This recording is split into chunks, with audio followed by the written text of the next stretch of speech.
Ketika Anda memikirkan peternakan ayam, Anda mungkin berpikir tentang ayam yang dikurung dalam kandang yang ukurannya terbatas. Ayam dipelihara secara global, sebagian besar ayam dipaksa bertelur. Kondisi yang keras ini di mana ayam berkeliaran bebas hidup selaras dengan alam mungkin tampak seperti khayalan, namun ini adalah kenyataan di beberapa bagian negara China di Provinsi Yangsun Guangdong daerah pegunungan. Metode beternak ayam yang unik telah diterapkan selama bertahun-tahun. Di kalangan masyarakat berbagai ras ayam yang tumbuh sehat di Yangsun, ayam Yangsun terkenal sebagai salah satu dari 8 ras ayam Yangsun terbaik di Guangdong yang berotot dan mudah dibedakan dari bulu khas yang menampilkan perpaduan 3 warna kuning berkat pola makan jagung organik. Mereka mencapai kematangan 4 hingga 5 bulan, hidup bebas di perbukitan dan biasanya berbobot sekitar 2 kg hingga 3 kg. Mari kita lihat lebih dekat, peternakan ayam China yang unik dan luar biasa dalam video ini. Namun, sebelum lanjut, silahkan subscribe dulu guys, agar saya semakin semangat dalam membuat video menarik untuk Anda. Jika Anda sudah subscribe, mari kita lanjut videonya. Ayam kampung menghabiskan hidup mereka dengan berkeliaran di tempat terbuka, berjemur di bawah sinar matahari dan mencari makan. Sebuah keberadaan alami yang meningkatkan kekuatan fisik dan mental ayam. Telur ayam yang dipelihara bebas di alam terbuka lebih enak dan memiliki tingkat asam lemak omega 3 juga lebih tinggi vitamin dan mineral. Semakin aktif ayamnya juga menghasilkan daging yang lebih beraroma dan berfermentasi yang berubah warna menjadi kuning cerah saat dimasak.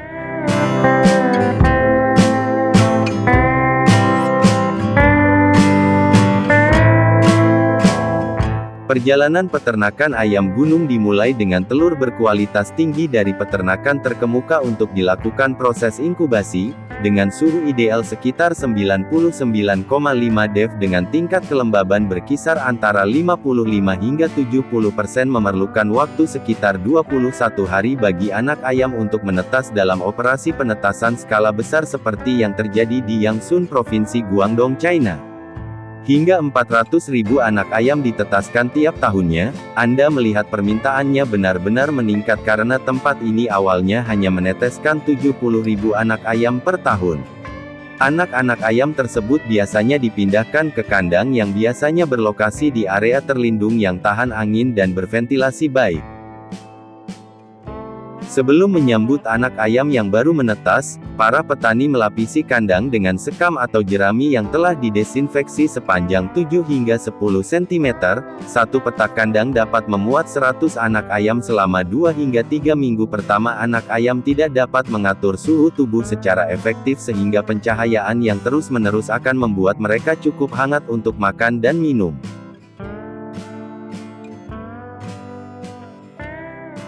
Petani akan memberikan mereka air bersih dan pakan yang dicampur dengan suplemen elektrolit pada ayam.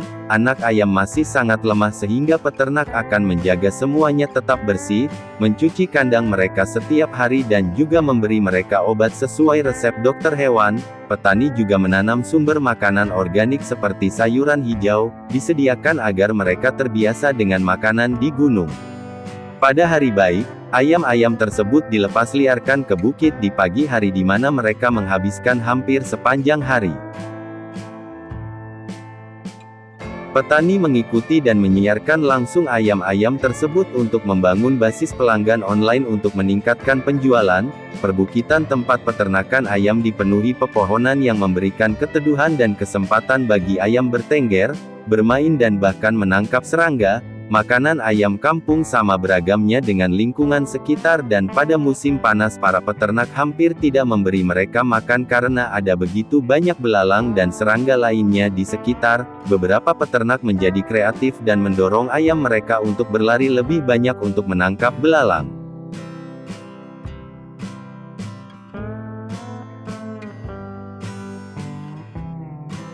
Peternak membuat sarang sederhana menggunakan kayu atau dedaunan bambu di daerah pegunungan di Yangsun.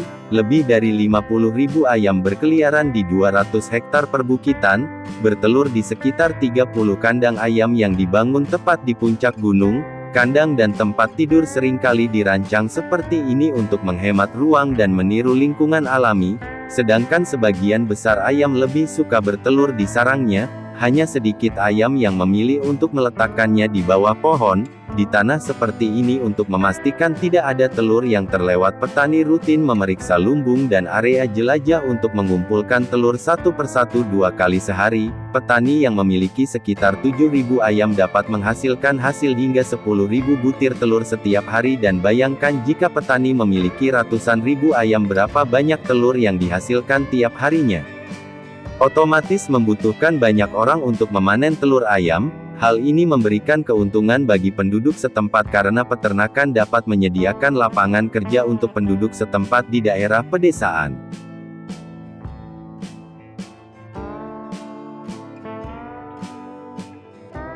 Setelah telur-telur yang dikumpulkan menjalani proses pemeriksaan dan penyortiran sederhana untuk menjaga lapisan pelindung alami pada kulit telur, telur-telur yang sudah dibersihkan diletakkan dengan hati-hati ke dalam karton atau nampan plastik untuk memastikan bahwa telur-telur tersebut terlindung dengan baik selama pengangkutan. Telur segar berkualitas tinggi ini kemudian didistribusikan ke supermarket atau pasar-pasar di seluruh negeri di China, di mana konsumen bersedia membayar harga premium, biasanya $3 hingga $4 per lusin telur.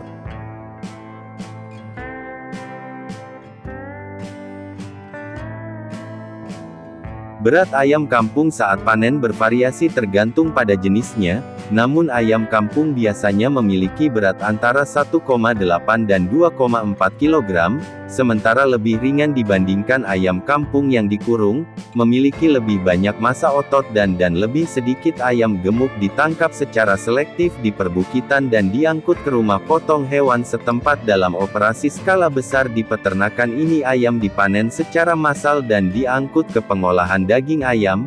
Kapasitas untuk memproses hingga 15.000 ayam per jam. Fasilitas ini memastikan operasi yang lancar dan tepat waktu. Ayam dipingsankan menggunakan gas atau pemandian air berlistrik untuk membuat mereka pingsan. Kemudian ayam diarahkan secara otomatis melalui mesin penghilang bulu, kaki dan organ dalam, kemudian dikeluarkan dan dikemas secara terpisah, dan daging ayam segar siap dipasarkan. Bagaimana pendapat kalian tentang video ini? Silahkan ketikkan pendapat kalian pada kolom komentar. Terima kasih dan sampai jumpa lagi.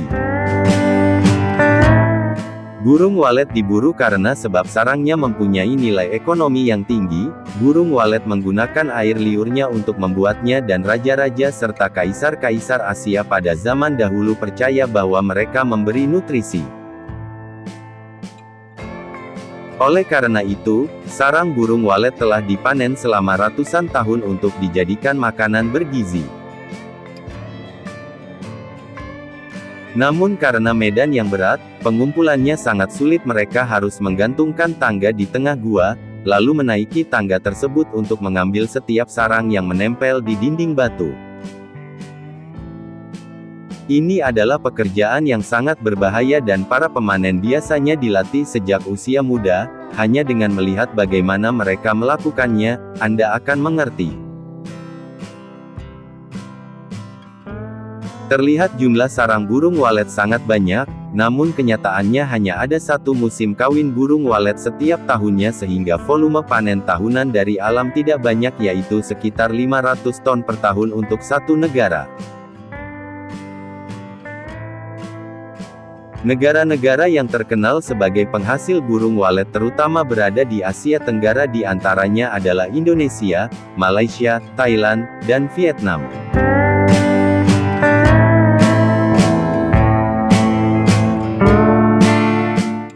Setelah dipanen, sarang burung walet akan disortir untuk diproses. Harganya bisa mencapai $5.000 per kilogram produk jadi.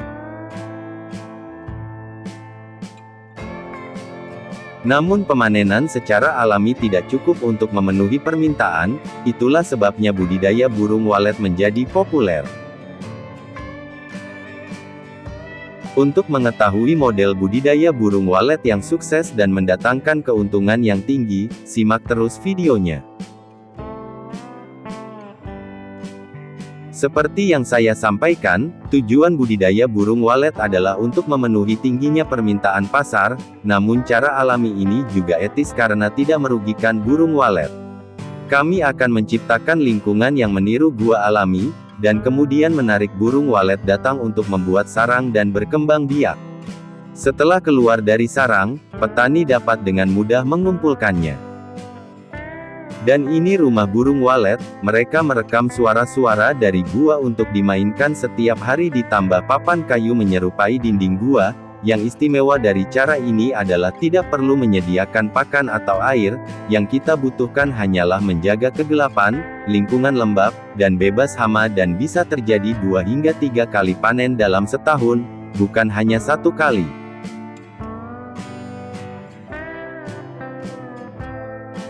Setelah membangun sarangnya, mereka mulai bertelur dan membesarkan anak-anaknya. Bayi burung tinggal di dalam sarang sampai mereka tumbuh cukup kuat untuk terbang. Setelah kurang lebih 4,5 bulan, kami dapat memanen sarangnya.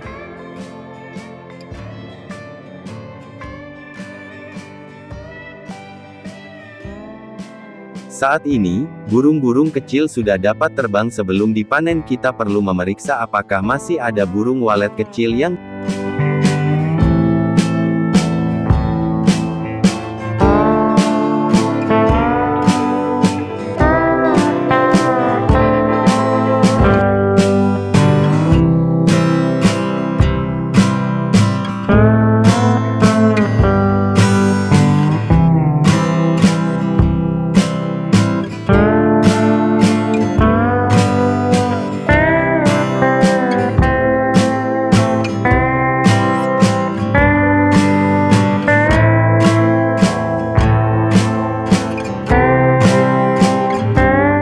setelah dipanen, sarang burung walet akan dibawa ke tempat pengolahan.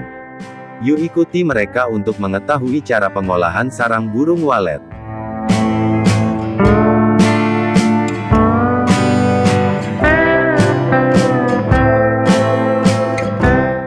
Pertama, kita mulai dengan langkah penyortiran.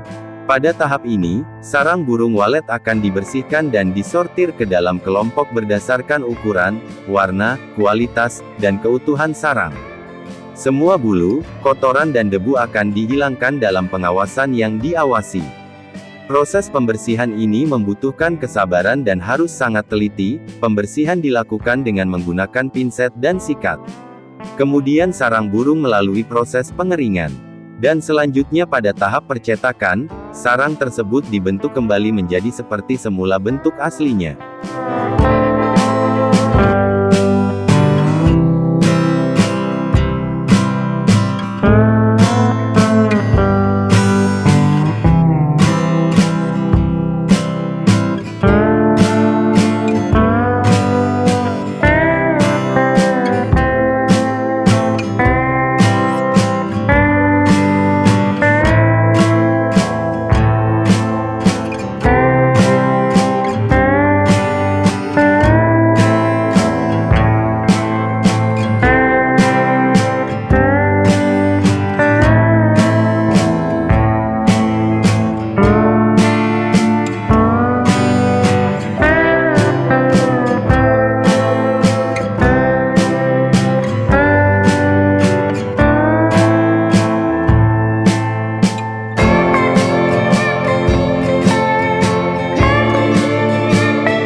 Kemudian dilanjutkan dengan proses pengukusan, di mana sarang dikukus selama 3,5 detik dengan suhu minimal 70 derajat Celcius. Langkah ini membantu menghilangkan bakteri apapun yang mungkin menempel pada sarang.